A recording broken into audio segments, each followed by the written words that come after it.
Assalamualaikum warahmatullahi wabarakatuh. Bagaimana kabar adik-adik semua? Semoga selalu sehat dan tetap jaga kesehatan. Pada pertemuan kali ini, mata pelajaran perbankan dasar sudah memasuki pertemuan keempat. Untuk topik pada hari ini, kita akan membahas mengenai kerahasiaan serta pembinaan dan pengawasan bank. Adapun tujuan pembelajaran pada hari ini adalah yang pertama, kalian diharapkan mampu dapat menjelaskan arti kerahasiaan bank itu seperti apa, dan yang kedua adalah kalian mampu menjelaskan mengenai pembinaan dan pengawasan bank di Indonesia. Oke, kita langsung saja masuk ke materi. Sebelum kita masuk pada materi hari ini, kita akan review sebentar materi pada minggu-minggu sebelumnya. Yang pertama adalah kita bahas mengenai izin pendirian suatu bank. Seperti kita tahu sebelumnya bahwa izin pendirian suatu bank itu dikeluarkan oleh Bank Indonesia selaku pemegang kebijakan. Namun sejak tanggal 31 Desember tahun 2013, izin pendirian bank yang awalnya dipegang oleh BI itu beralih ke Otoritas Jasa Keuangan atau biasa kita sebut dengan OJK.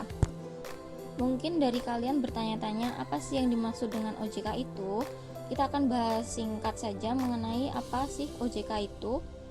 Pada tahun 2012 dibentuklah suatu lembaga independen dan bebas dari campur tangan pihak lain.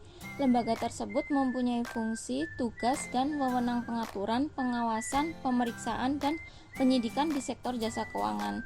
Kita sebut lembaga itu sebagai Otoritas Jasa Keuangan atau disingkat OJK. OJK berfungsi untuk menyelenggarakan sistem pengaturan dan pengawasan yang terintegrasi terhadap keseluruhan kegiatan di dalam sektor jasa keuangan. Sektor jasa keuangan itu tidak hanya perbankan saja, tetapi di dalamnya juga terdapat pasar modal, perasuransian, dana pensiun, lembaga pembiayaan atau kita sebut dengan leasing, dan lembaga jasa keuangan lainnya. Bank Indonesia dan Otoritas Jasa Keuangan tetap berkoordinasi untuk mengatur dan mengawasi sektor perbankan di Indonesia. Koordinasi antara BI dan OJK ini tertuang dalam Undang-Undang Nomor 21 Tahun 2011 tentang Otoritas Jasa Keuangan. Seperti kita tahu sebelumnya bahwa pengawasan dan pengaturan di sektor perbankan itu dipegang oleh Bank Indonesia. Namun sejak tanggal 31 Desember tahun 2013, tugas pengawasan dan pengaturan tersebut beralih dari BI ke OJK. Pengaturan dan pengawasan mengenai kelembagaan, kesehatan, aspek kehati-hatian, dan pemeriksaan bank itu merupakan lingkup pengaturan dan pengawasan mikroprudensial yang menjadi tugas dan wewenang dari OJK. Jadi OJK itu mengatur dan mengawasi secara mikro langsung ke sektor perbankan itu sendiri. Tetapi untuk lingkup pengaturan dan pengawasan yang dilakukan oleh BI itu secara makroprudensial atau secara keseluruhan. Contohnya adalah seperti ini. BI memiliki 3 pilar penopang, yaitu yang pertama, menetapkan dan melaksanakan kebijakan moneter. Yang kedua, mengatur dan menjaga sistem pembayaran. Yang ketiga adalah BI melakukan stabilitas atas sistem keuangan di Indonesia. Ketiga pilar tersebut tadi sangat terkait dengan industri perbankan yang ada di Indonesia. Baik Bank Indonesia maupun perbankan memiliki keterkaitan satu sama lain dan hampir tidak bisa dipisahkan.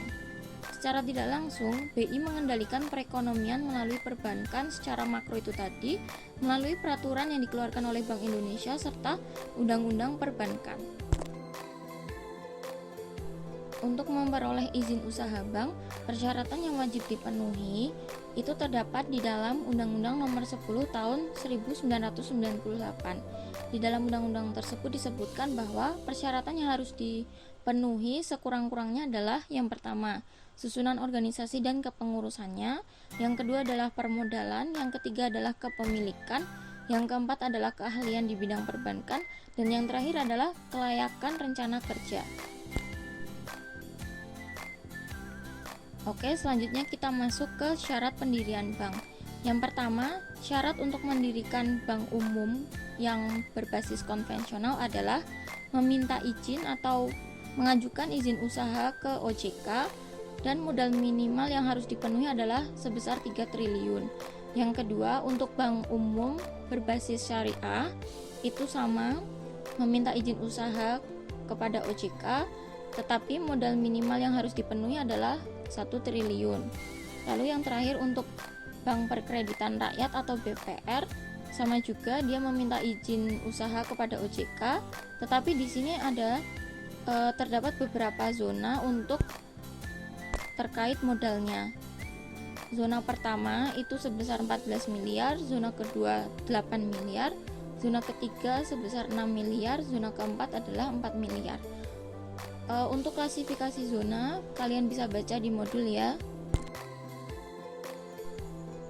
Selanjutnya kita akan review tentang tahap-tahap untuk mendirikan bank. Tahap pertama adalah kita harus memperoleh persetujuan prinsip terlebih dahulu. Apa sih persetujuan prinsip itu? Persetujuan prinsip adalah persetujuan untuk melakukan persiapan pendirian bank yang diajukan oleh calon pemilik bank kepada OJK. Jadi si calon pemilik bank ini atau kita sebut si A, dia mengajukan persetujuan prinsip ke OJK. Jika OJK menyetujui, maka si A atau si calon pemilik bank ini dia baru dapat melakukan persiapan untuk mendirikan banknya. Sebelum dia memperoleh persetujuan prinsip dari OJK, dia tidak boleh melakukan persiapan untuk mendirikan suatu bank. Lalu langkah kedua adalah mendapatkan izin usaha. Izin usaha adalah izin yang diberikan untuk melakukan kegiatan usaha bank setelah persiapan selesai dilakukan. Izin usaha ini diberikan oleh OJK. Setelah memperoleh persetujuan prinsip dan mendapatkan izin usaha, baru si calon pemilik bank ini dia baru boleh untuk mendirikan banknya. Selanjutnya adalah asas-asas perbankan di Indonesia.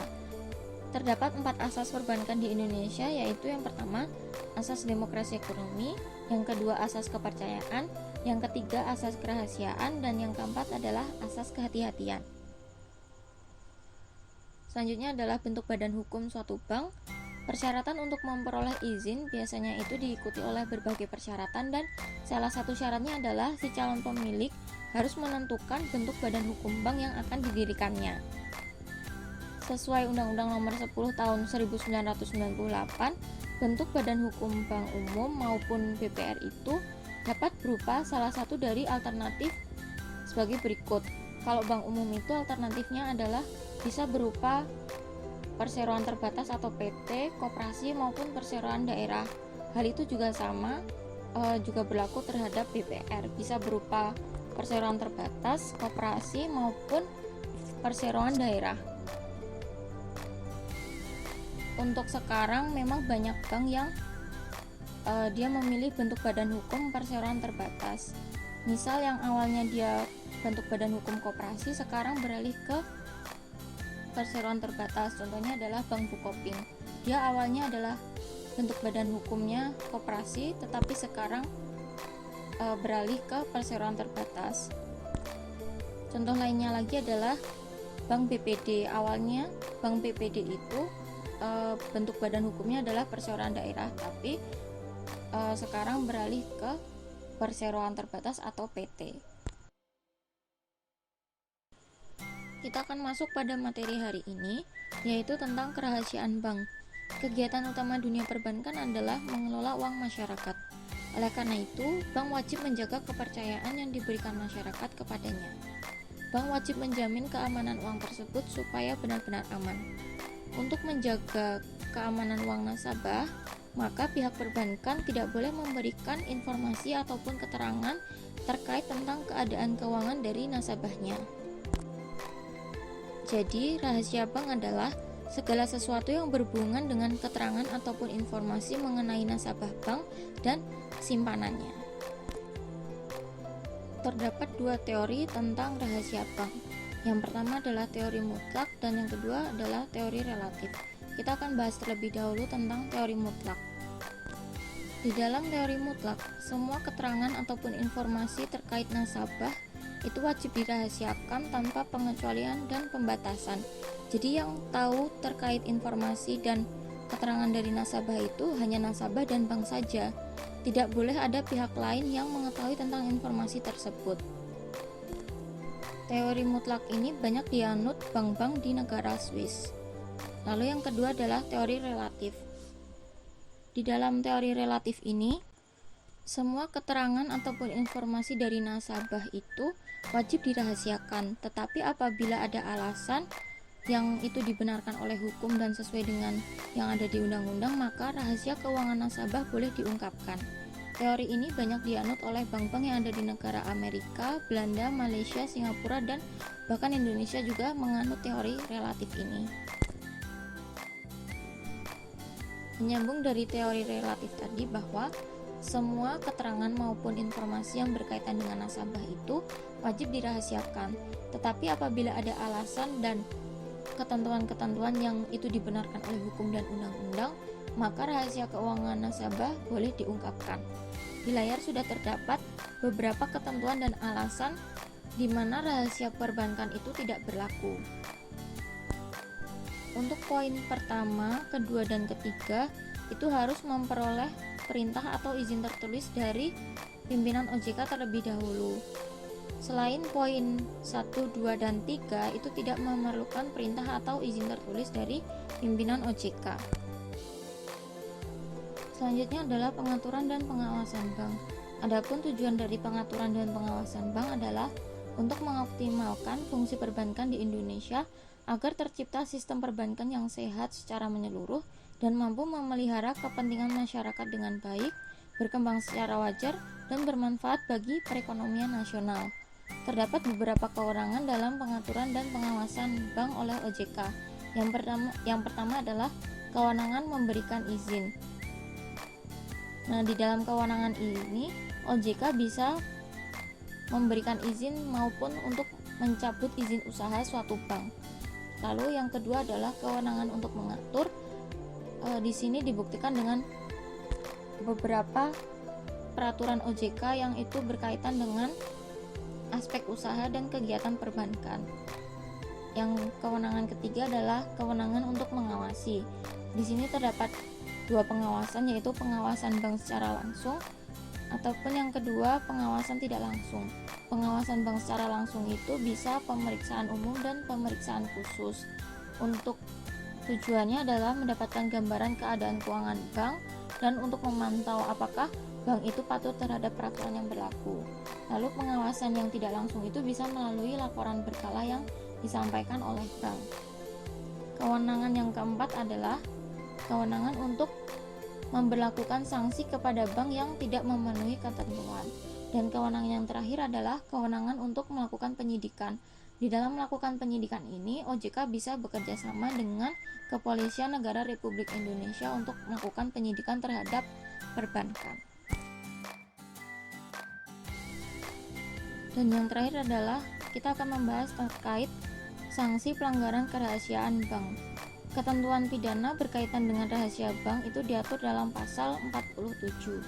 Yang pertama adalah tidak membawa perintah tertulis atau izin dari pimpinan OJK dengan sengaja memaksa bank atau pihak terafiliasi untuk memberikan keterangan, itu diancam dengan pidana penjara sekurang-kurangnya 2 tahun dan paling lama 4 tahun, serta akan dikenakan denda sekurang-kurangnya 10 miliar dan paling banyak 200 miliar.